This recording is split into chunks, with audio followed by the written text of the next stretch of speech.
Hey guys, there's a few people that I follow, keep an eye on this pandemic. One of them is Shrimp Zoo. Is that his name? Shrimp Zoo, yes. Certainly an unusual name. He says that he's related to someone, I guess they're in the healthcare field up in Buffalo, New York. He's got roots there, and evidently they've treated someone with it, and he just feels like they're not being 100% with the people as far as it being in the States, and there being much more of a spread than is being told. I'm more akin with his thinking. I live in Charlotte, North Carolina. I live in the South. I find it outrageous that you have Florida telling people that they're not going to talk about how many people they're testing. Evidently, they just had two cases in California just popped up. In Florida, just popped up. At this point, we're just waiting. I'm already pretty much quarantined. The day I hear about a case in North Carolina is the day I will start wearing masks. I've got one of my masks here with me.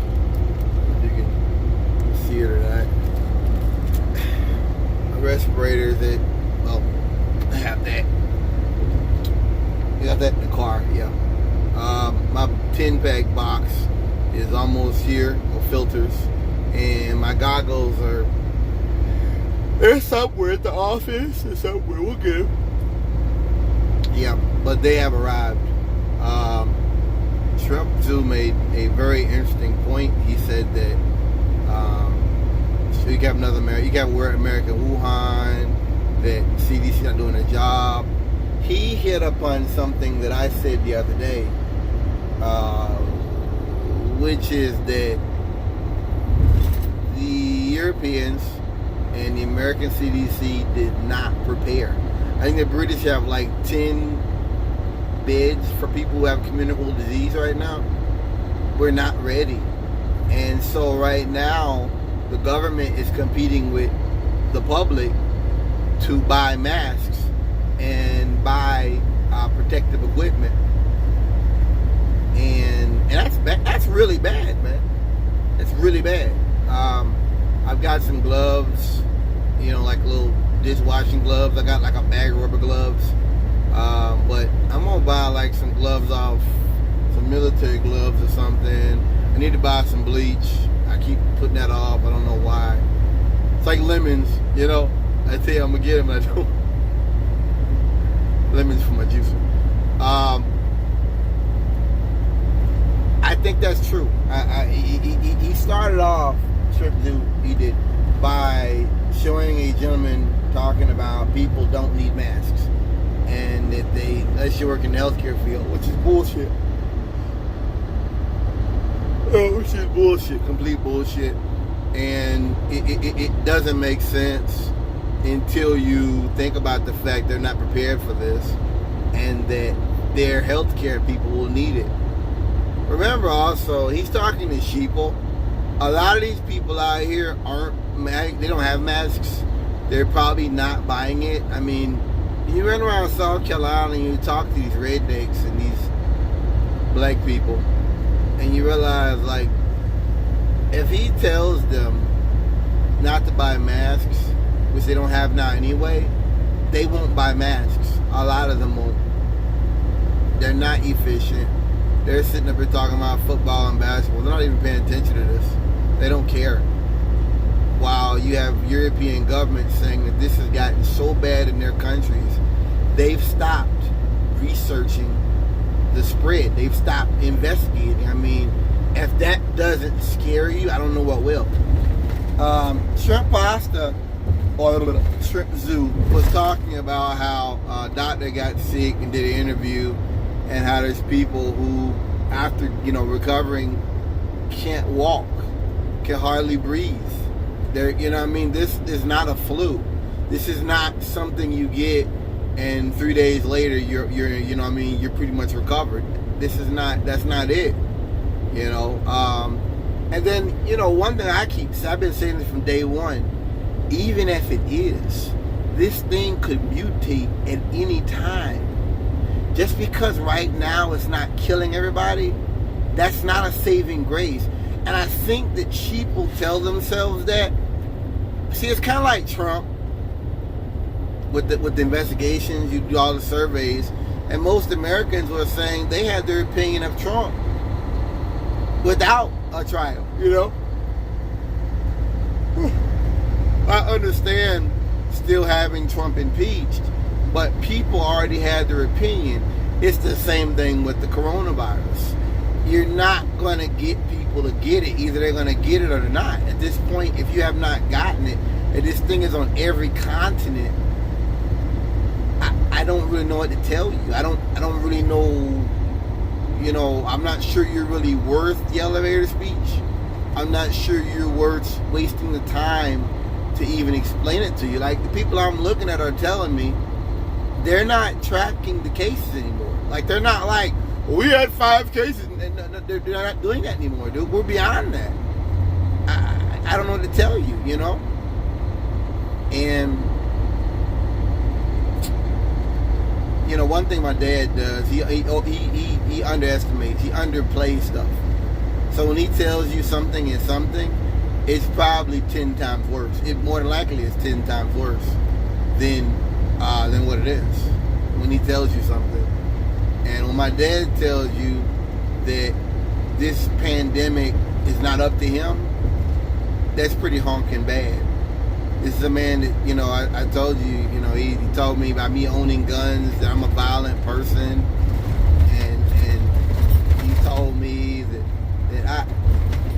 I want a pandemic to happen. Just a lot of crazy shit now, and he's very arrogant. He's not going to ever admit to being wrong, and that's fine. I'm not looking for that. But for him to say that bothers me. It bothers me because me and him don't agree on a whole lot. But for him we agree on premises, we don't agree.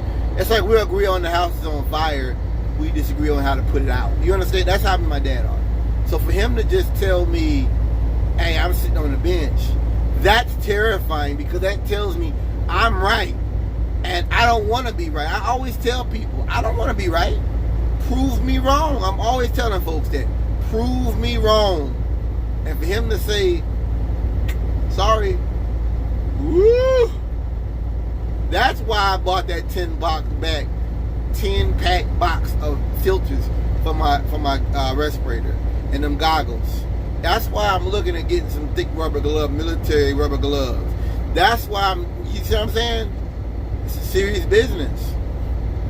And that's the best you'll ever get from my father, to say that, you know, he's giving up. See, now my mindset is, it doesn't matter how much you prepare, if you don't have firearms to protect yourself, it's all for naught. I'm not going to go out here and buy 1,000 rounds of any ammunition.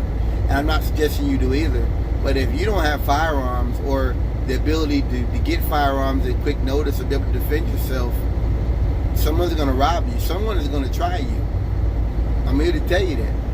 Someone's going to try you, and they're going to take what you got, because they don't care. You know, I got to tell you about them boys laughing at the old man.